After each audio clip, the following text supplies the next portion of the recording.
Good morning students, welcome back to Swabhiman academy coaching classes.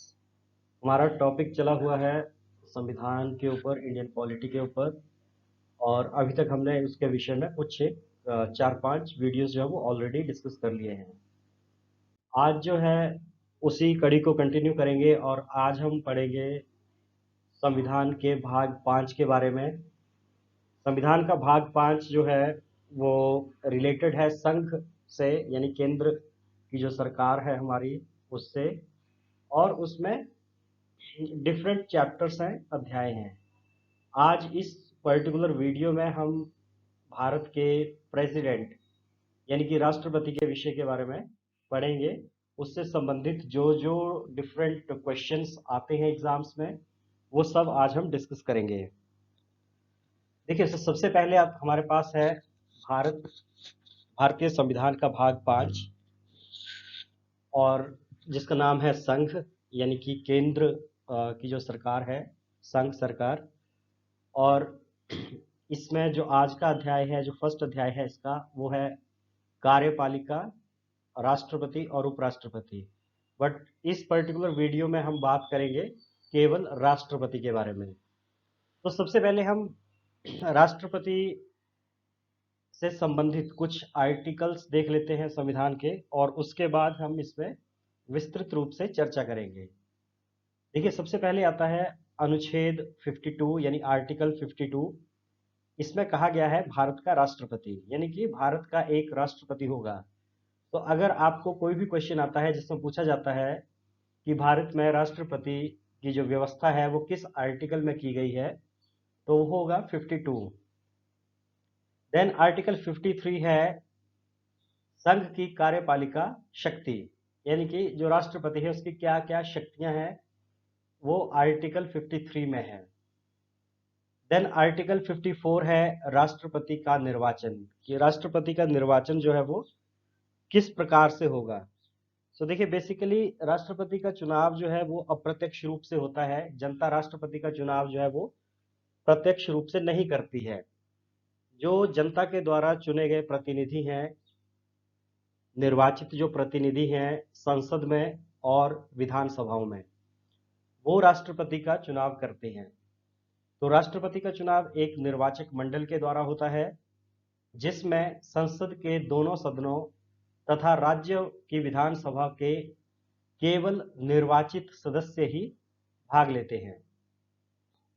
ठीक है, उसके बाद है आर्टिकल 55, जो बताता है राष्ट्रपति के निर्वाचन की रीति, कि राष्ट्रपति का निर्वाचन किस प्रकार से किया जाएगा। देन आर्टिकल 56 है राष्ट्रपति की पदावधि, यानी कि राष्ट्रपति का जो कार्यकाल है वो 5 वर्ष जो है निर्धारित किया गया है। ये आर्टिकल 56 है उसकी पदावधि से। आर्टिकल 57 है पुनर्निर्वाचन के लिए पात्रता। तो इसमें भी एक क्वेश्चन बनता है कि कोई व्यक्ति राष्ट्रपति का चुनाव या राष्ट्रपति कितने बार बन सकता है। तो भारत में इसका कोई डेडलाइन नहीं है, कोई ऐसा प्रावधान नहीं है कि 2 बार बनेंगे, 4 बार बनेंगे या 1 बार बनेंगे।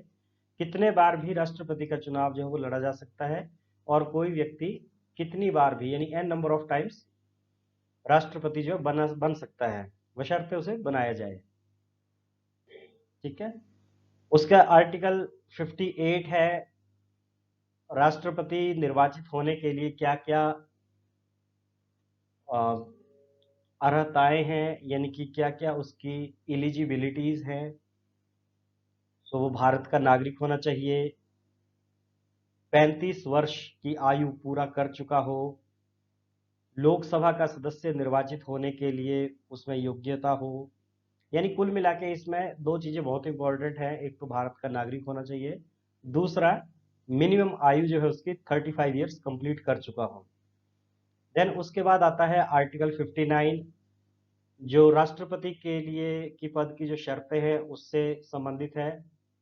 और आर्टिकल 60 में राष्ट्रपति द्वारा जो शपथ ली जाती है उसका वर्णन है। आर्टिकल 61 अगेन बहुत इंपॉर्टेंट है, ये है राष्ट्रपति पर महाभियोग चलाने की प्रक्रिया। देखिए, महाभियोग क्या होता है कि अगर संसद को लगे कि राष्ट्रपति अपना जो कार्य है वो अच्छे से नहीं कर पा रहा है, यानी कि संविधान के विरुद्ध कर रहा है, तो उसके खिलाफ जो है ये महाभियोग प्रस्ताव जो है वो लाया जाता है। अब इसके बारे में एक दो चीजें और हमें पता होनी चाहिए कि महाभियोग एक अर्ध न्यायिक प्रक्रिया है, अर्ध न्यायिक प्रक्रिया है, एक चीज। दूसरा, जब भी महाभियोग लगाया जाएगा तो उससे पहले राष्ट्रपति को 14 दिन का नोटिस दिया जाता है, यानी कि 14 दिन की पूर्व सूचना के बाद ही महाभियोग चलता है। महाभियोग संसद के किसी भी सदन यानी लोकसभा या राज्यसभा किसी में भी लगाया जा सकता है, किसी में भी शुरू किया जा सकता है। कोई ऐसा नहीं है कि लोकसभा में लगेगा या राज्यसभा में लगेगा, किसी भी सदन में लगाया जा सकता है। और यदि इसको संसद जो है वो 2/3 बहुमत से पारित कर देता है, 2/3 मेजोरिटी से अगर महाभियोग पारित हो जाता है, तो राष्ट्रपति को अपने पद से हटना पड़ता है। भारत में ये अभी तक नहीं लगा है, बाकी बहुत सारे देशों में, ब्राजील है, यूके है, वहां पे महाभियोग लगता है, लगाया जा चुका है रिसेंटली। यूके में राष्ट्रपति नहीं है, वहां प्रधानमंत्री के खिलाफ महाभियोग चला है। देखिए, उसके बाद आता है आर्टिकल 62। इसमें राष्ट्रपति के पद में अगर राष्ट्रपति का पद रिक्त हो जाता है, रिक्त कैसे होगा? राष्ट्रपति त्याग पत्र दे दे, उसके ऊपर महाभियोग चले या उसकी डेथ हो जाए, इन किसी भी कारण से रिक्त हो सकता है। सो यदि वो रिक्त हो जाता है तो उसको किस प्रकार से भरा जाए, यानी कि अगर कभी रिक्त हो जाता है तो उपराष्ट्रपति उसके स्थान पे आ जाता है। उपराष्ट्रपति भी ना हो उस समय तो जो चीफ जस्टिस ऑफ इंडिया है वो आ जाते हैं, और 6 महीने के भीतर उसको दोबारा से भरना होता है। सो ये क्वेश्चन है। इसके अलावा एक और आर्टिकल इसमें बहुत इंपॉर्टेंट है, वो है 72, जिसमें है राष्ट्रपति को क्षमादान करने की शक्ति। सो वो आगे डिस्कस करेंगे हम जब उनकी विधायी शक्तियों या न्यायिक शक्तियों में पढ़ेंगे। अब देखिए, अब हम बात करते हैं वर्तमान राष्ट्रपति की। भारत की वर्तमान राष्ट्रपति हैं श्रीमती द्रौपदी मुर्मू, जो देश की 15वीं राष्ट्रपति बनी हैं। ठीक है, और ये इनका जन्म जो है वो आज़ादी के बाद हुआ है, यानी कि अब वर्तमान में जो हमारे प्रधानमंत्री और राष्ट्रपति हैं वो दोनों ही जो है उनकी डेट ऑफ बर्थ आज़ादी के बाद की है, और ये दोनों ही पहले हैं। यानी श्री नरेंद्र मोदी जो है वो स्वतंत्रता के बाद जन्म लेने वाले प्रधानमंत्री हैं, पहले प्रधानमंत्री हैं जिनका जन्म आज़ादी के बाद हुआ। उसी प्रकार श्रीमती द्रौपदी मुर्मू जो है वो भी आज़ादी के बाद जन्म लेने वाली पहली राष्ट्रपति हैं। देन ये भारत की दूसरी महिला राष्ट्रपति हैं। पहली महिला राष्ट्रपति जो थी वो थी श्रीमती प्रतिभा पाटिल। ये प्रथम आदिवासी महिला राष्ट्रपति हैं। ठीक है, ये उनके कुछ क्वेश्चंस आते हैं। अब देखिए, राष्ट्रपति की सैलरी और भत्ते क्या हैं। सो राष्ट्रपति को जो प्रति माह सैलरी मिलती है वो है 5 लाख रुपया वर्तमान के हिसाब से, और ये टैक्स फ्री होती है, इस पे कोई भी टैक्स जो है वो नहीं लगाया जाता है। उसके बाद उनको बहुत सारे भत्ते मिलते हैं, जैसे चिकित्सा सुविधा है, आवास है, ये सब उनको आजीवन मुफ्त दिए जाते हैं। और आर्टिकल 59 में प्रावधान है कि कार्यकाल के दौरान राष्ट्रपति की सैलरी कम नहीं की जा सकती है, उसके कार्यकाल के दौरान कम नहीं की जा सकती है। अब देखिए, अब बात करते हैं राष्ट्रपति की कार्यपालिका शक्ति। तो इसमें क्या है कि राष्ट्रपति जो है उसको नियुक्तियां करने का अधिकार है। अब राष्ट्रपति किस किस की नियुक्ति करता है? अपनी कार्यपालिका में राष्ट्रपति प्रधानमंत्री तथा मंत्री परिषद की नियुक्ति करता है। उसके बाद वो सर्वोच्च और उच्च न्यायालय के न्यायाधीशों की नियुक्ति करता है। नियंत्रक एवं महालेखा परीक्षक, जिसको हम सीएजी बोलते हैं, आर्टिकल 148, कंट्रोलर ऑडिटर जनरल, उसकी नियुक्ति करता है। भारत के महान्यायवादी यानी अटॉर्नी जनरल की नियुक्ति करता है। राज्यों के राज्यपाल, उनकी नियुक्ति राष्ट्रपति करता है। मुख्य चुनाव आयुक्त और अन्य चुनाव आयुक्त जो हैं उनकी नियुक्ति भी राष्ट्रपति के द्वारा की जाती है। संघ लोक सेवा आयोग के अध्यक्ष तथा अन्य सदस्यों की नियुक्ति जो है वो राष्ट्रपति करते हैं। इसके अलावा जो बहुत सारे आयोग हैं, जैसे वित्त आयोग, भाषा आयोग, पिछड़ा वर्ग आयोग, राष्ट्रीय महिला आयोग, मानवाधिकार आयोग, इनकी नियुक्ति राष्ट्रपति करते हैं। इसके साथ साथ जो भी विदेशों में भारतीय राजदूत या राजनयिक हैं, उनकी नियुक्ति भी राष्ट्रपति के द्वारा की जाती है। तो ये जो है ये राष्ट्रपति की कार्यपालिका शक्तियां हैं। देन राष्ट्रपति को विधायी शक्तियां भी प्राप्त है। राष्ट्रपति की विधायी शक्तियां हैं, जैसे राष्ट्रपति लोकसभा के प्रथम सत्र को संबोधित करते हैं। जो भी नई लोकसभा का गठन होता है तो उसका जो प्रथम सत्र होता है उसका संबोधन जो है राष्ट्रपति करते हैं। देन राष्ट्रपति को संसद का संयुक्त अधिवेशन बुलाने की शक्ति भी प्राप्त है। संयुक्त अधिवेशन है राज्यसभा और लोकसभा का एक ही अधिवेशन, उसकी शक्ति प्राप्त है राष्ट्रपति को। देन राष्ट्रपति संसद का सत्र आहूत होता है शुरू करना, तो राष्ट्रपति संसद का सत्र आहूत, सत्रावसान यानी कि उसको एंड करना, और लोकसभा को भंग करने की शक्ति भी रखता है। तो संसद का सत्र शुरू करता है, उसका सत्र अंत करता है, लोकसभा को भंग करने की शक्ति रखता है। राज्यसभा को भंग नहीं किया जा सकता क्योंकि वो स्थायी सदन है, जिसके बारे में हम आगे डिटेल में कवर करेंगे। उसके अलावा कुछ विधेयक हैं, जैसे जो हमने पढ़ा था भाग 1 में, नए राज्यों का निर्माण या सीमा परिवर्तन से संबंधित विधेयक, धन विधेयक, संचित निधि से व्यय करने का विधेयक। ये कुछ ऐसे विधेयक हैं जो राष्ट्रपति की पूर्व अनुमति के बाद ही संसद में प्रस्तुत किए जाते हैं। ठीक है, तो इसमें पहले राष्ट्रपति की मंजूरी होती है, उसके बाद ही ये सदन में या संसद में प्रस्तुत किए जाते हैं। बाकी जो विधेयक होते हैं उनकी प्रक्रिया है कि वो लोकसभा में पारित होता है, फिर राज्यसभा में पारित होता है, उसके बाद राष्ट्रपति के पास वो हस्ताक्षर के लिए जाता है। लेकिन ये जो विधेयक हैं, जैसे धन विधेयक है, संचित निधि से व्यय करने का विधेयक है, या नए राज्यों का निर्माण, उनमें सीमा परिवर्तन का विधेयक है, ये राष्ट्रपति की मंजूरी के बाद ही सदन में आते हैं। उसके अलावा राष्ट्रपति जो है वो राज्यसभा में कला, साहित्य, विज्ञान, समाज सेवा इत्यादि के क्षेत्र से 12 सदस्य जो है मनोनीत कर सकता है। पहले लोकसभा में भी वो 2 सदस्य मनोनीत कर सकता था, उसको अधिकार होता था कि 2 सदस्य मनोनीत किए जा सकते हैं राष्ट्रपति के द्वारा लोकसभा में। लेकिन अब जो है जो लेटेस्ट संविधान संशोधन हुए हैं उनमें ये व्यवस्था समाप्त कर दी गई है।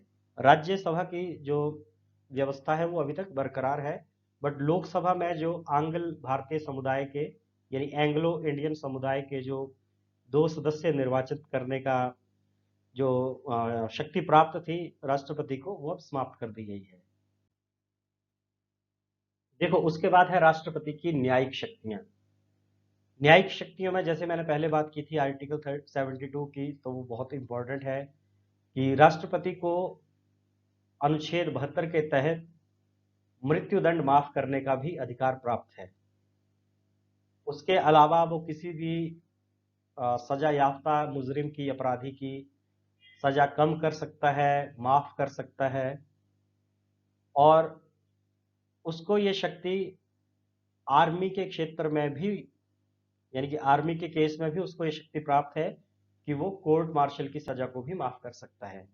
तो वो सिविलियन यानी कि जो नागरिक हैं, आम नागरिक हैं, उनकी सजा माफ करने की भी उसको शक्ति प्राप्त है, और जो हमारी डिफेंस में जो पर्सनल है, अगर उनमें किसी को सजा मिलती है तो उसको भी माफ करने की शक्ति जो है राष्ट्रपति के पास है। ऐसा इसलिए है, जो हम सैन्य शक्तियों में पढ़ेंगे, कि जो राष्ट्रपति है वो सेना का सर्वोच्च कमांडर होता है। देन हमारे पास आते हैं राष्ट्रपति की सैन्य शक्तियां। तो भारत के राष्ट्रपति के पास सैन्य बलों की सर्वोच्च कमांड होती है, यानी कि वो सर्वोच्च कमांडर है भारतीय सशस्त्र सेनाओं का। उसको युद्ध तथा शांति की घोषणा करने का भी अधिकार प्राप्त है। इसके अलावा है राष्ट्रपति की वित्तीय शक्तियां।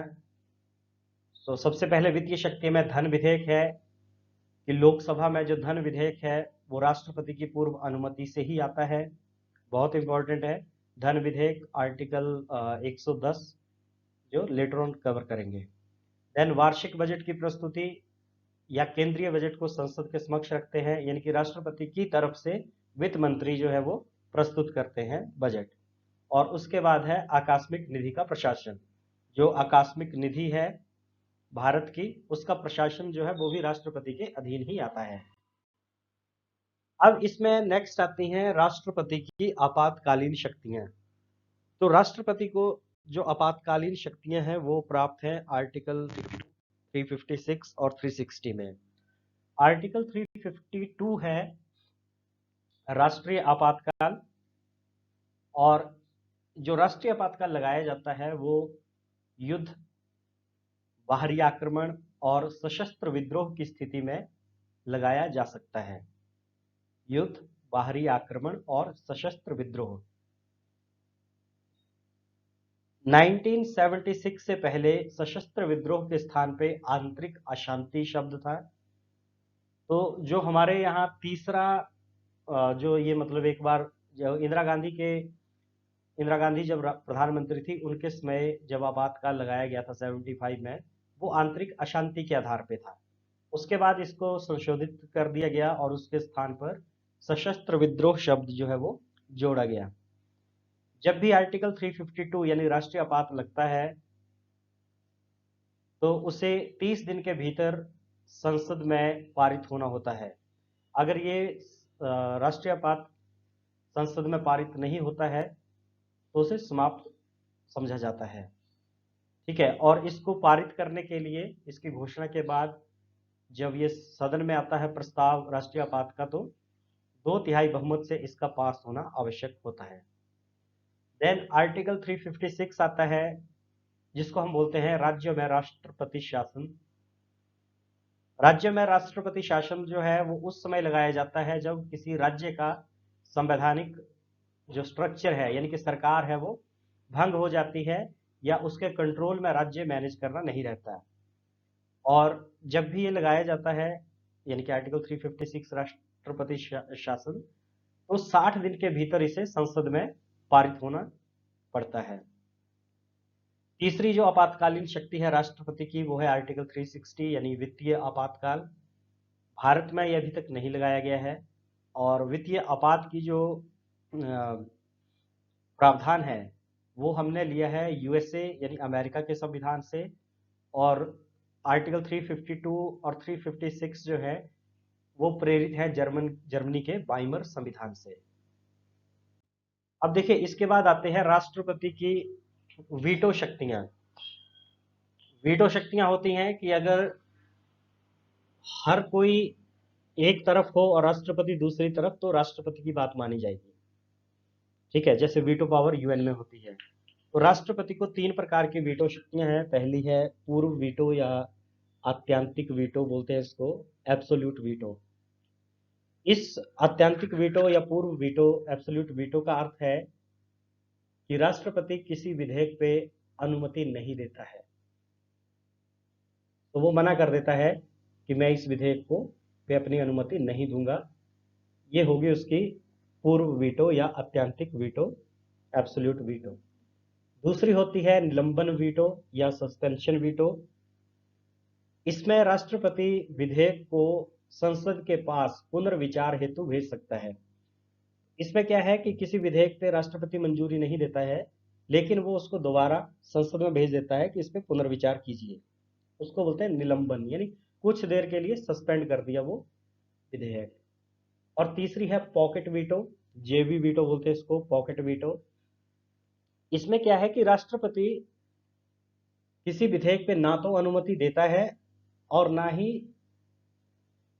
अनुमति ना देने की बात करता है। मतलब वो साइलेंट हो जाता है, अपनी जेब में रख लेता है, कुछ नहीं बोलता उसके बारे में। ना तो वो उसको अनुमति देता है, ना संसद के पास पुनर्विचार के लिए भेजता है, बस अपने पास उसको अनिश्चित काल के लिए सुरक्षित कर लेता है। इसको कहते हैं पॉकेट वीटो। और ये जो पॉकेट वीटो है, ये 1986 का जो भारतीय डाक संशोधन विधेयक था, 1986 का भारतीय डाक संशोधन विधेयक, उस समय जो तत्कालीन राष्ट्रपति थे श्री ज्ञानी जैल सिंह जी, उन्होंने इस वीटो का प्रयोग किया था। प्रथम बार ये प्रयोग हुआ था।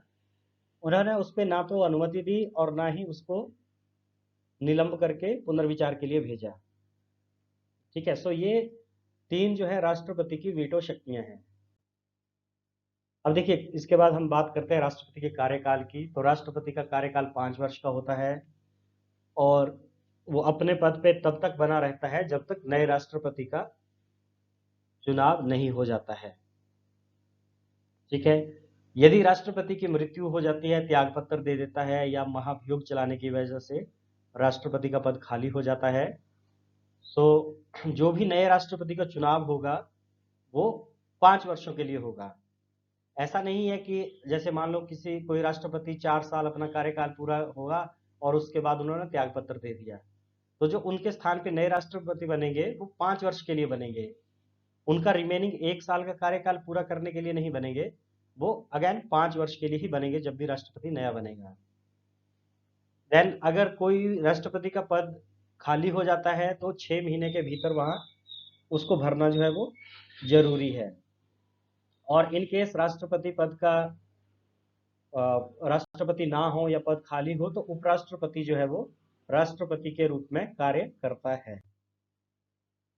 देखिए, इसके बाद है संसदीय कामकाज से संबंधित जो शक्तियां हैं या कार्य हैं राष्ट्रपति के। तो ये पहले भी डिस्कस किया हमने कि भारत के राष्ट्रपति को संसद को आहूत तथा सत्रावसान करने, लोकसभा को विघटन करने का उत्तरदायित्व सौंपा गया है। संसद का सत्र शुरू करेगा, समाप्त करेगा, लोकसभा को विघटित करेगा।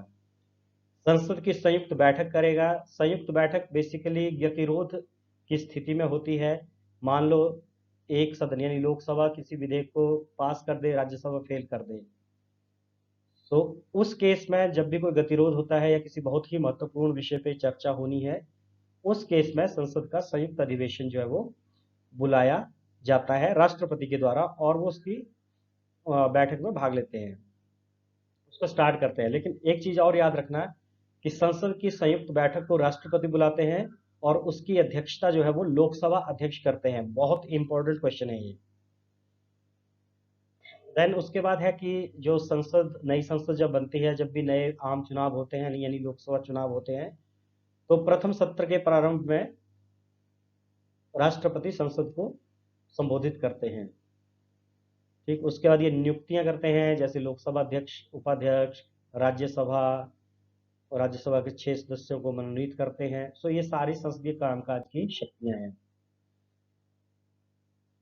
ठीक है, कुछ विधेयक जो हैं वो उनकी अनुमति से ही प्रस्तुत होते हैं, जैसे धन विधेयक है, किसी राज्य की सीमा का परिवर्तन या नए राज्यों का निर्माण है, वित्तीय विधेयक है, आकस्मिक निधि से संबंधित विधेयक हैं। सो ये जो है ये राष्ट्रपति की पूर्व अनुमति से ही पेश किए जाते हैं। देखिए, यहाँ पे एक और बात है, एक और आर्टिकल आता है हमारा, अध्यादेश निर्मित करने की शक्ति। आर्टिकल 123 है अध्यादेश। अब अध्यादेश क्या होता है कि यदि संसद में सत्र ना चला हो, अब हम आगे देखेंगे कि संसद जो है हमारा उसमें 3 सत्र होते हैं, budget session, monsoon and winter. अब मान लो संसद का कोई सत्र ना हो और देश में किसी कानून की जरूरत हो, तो उस केस में राष्ट्रपति को अध्यादेश जारी करने की शक्ति प्राप्त है। यानी राष्ट्रपति अपने हस्ताक्षर से कानून जो है वो पारित कर देता है और कानून वो लागू हो जाता है। लेकिन उस कानून, जो भी अध्यादेश जारी किया जाता है, उसकी एक वैलिडिटी है कि जब भी नया संसद का सत्र यानी आगामी संसद का सत्र जब शुरू होता है, तो उसके शुरू होने के 6 हफ्ते के भीतर भीतर सदन में उस प्रस्ताव को या अध्यादेश को या तो पारित किया जाता है या खारिज किया जाता है। पारित हो जाए तो कानून बन जाता है, खारिज हो जाए तो स्क्रैप मतलब खत्म हो जाएगा। इसके अलावा राष्ट्रपति संसद के समक्ष कुछ रिपोर्ट्स भी रखते हैं, जैसे सीएजी की रिपोर्ट है, नियंत्रक एवं महालेखा परीक्षक की रिपोर्ट है, संघ लोक सेवा आयोग की रिपोर्ट है या वित्त आयोग की रिपोर्ट है। ये जो रिपोर्ट्स हैं ये भी राष्ट्रपति संसद के समक्ष रखते हैं। अब देखिए इसमें कुछ महत्वपूर्ण प्रश्न है हमारे राष्ट्रपति से संबंधित। जैसे भारत की कार्यपालिका का अध्यक्ष कौन होता है? राष्ट्रपति। भारत की कार्यपालिका का अध्यक्ष कौन होता है? राष्ट्रपति। भारत के राष्ट्रपति की तुलना किस देश के सम्राट से की जा सकती है? ब्रिटेन के सम्राट से, क्योंकि दोनों ही नाममात्र के मुखिया हैं। देन राष्ट्रपति पद्धति में समस्त कार्यपालिका की शक्तियां किस में निहित हैं? तो समस्त कार्यपालिका की शक्तियां जो है राष्ट्रपति में निहित हैं। वास्तविक मुखिया प्रधानमंत्री होता है। उसके बाद है भारतीय संविधान के अनुसार भारत का प्रथम नागरिक कौन होता है? तो राष्ट्रपति भारत का प्रथम नागरिक है।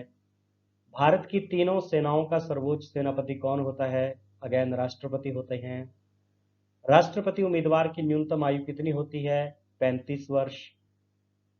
राष्ट्रपति का चुनाव किस पद्धति द्वारा होता है? समानुपातिक प्रतिनिधित्व एवं एकल संक्रमणीय प्रणाली द्वारा। उसके बाद है भारत के राष्ट्रपति का चुनाव कौन संचालित करता है? निर्वाचन आयोग करता है। राष्ट्रपति के चुनाव संबंधी मामले कहाँ भेजे जाते हैं? उच्चतम न्यायालय में। तो उच्चतम न्यायालय के प्राथमिक क्षेत्राधिकार में आता है ये चीज, राष्ट्रपति उपराष्ट्रपति का चुनाव। राष्ट्रपति का चुनाव कितने वर्षों के लिए होता है? 5 वर्ष के लिए।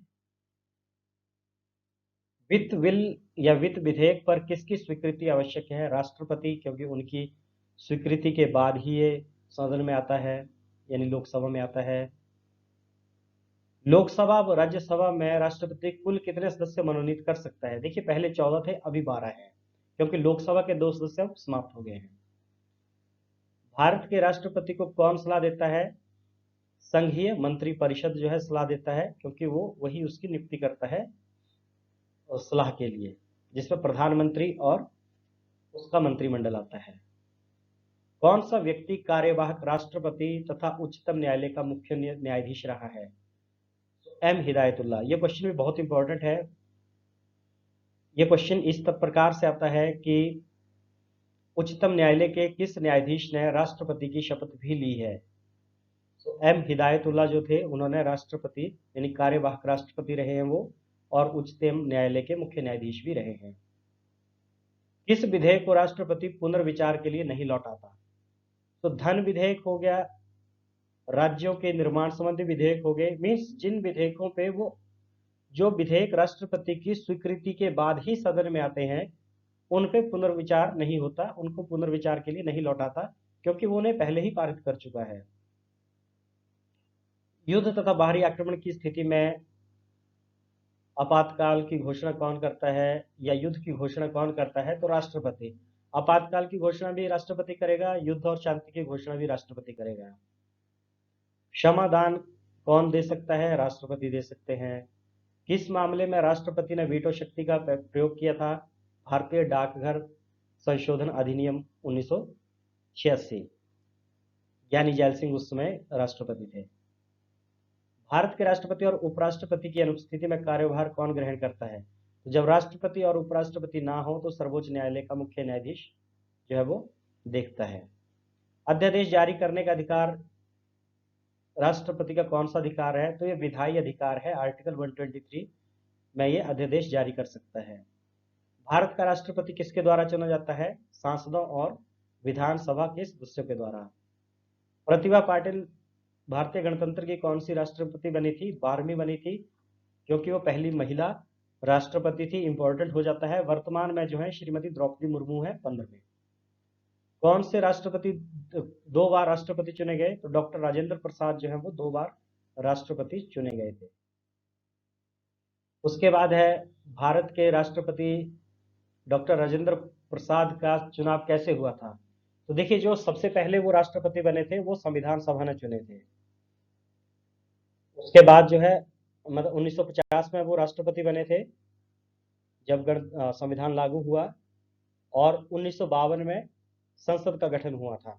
उसके बाद तो संसद के द्वारा ही चुने गए, पहले जो है वो चुने गए थे संविधान सभा के द्वारा। राज्यसभा में कितने सदस्य मनोनीत कर सकता है राष्ट्रपति? 12 कर सकता है। वेतन कितना है? 5 लाख रुपए प्रति माह। किसी राज्य में राष्ट्रपति शासन कितने समय के लिए रह सकता है? तो राष्ट्रपति शासन जो है आर्टिकल 356 वो 3 वर्ष तक रह सकता है, लेकिन बीच में कुछ अपवाद हैं, जैसे पंजाब में अपवाद हुआ था, लंबे समय तक रहा था।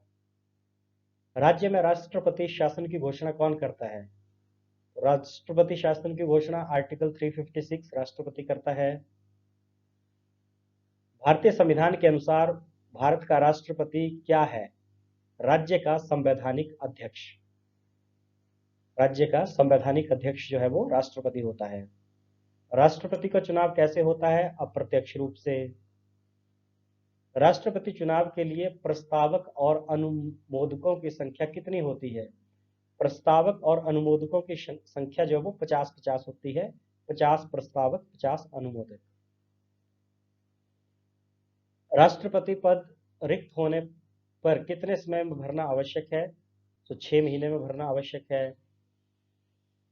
भारत के राष्ट्रपति की मर्जी तक किस राज्य में अपने पद पर कौन रह सकता है?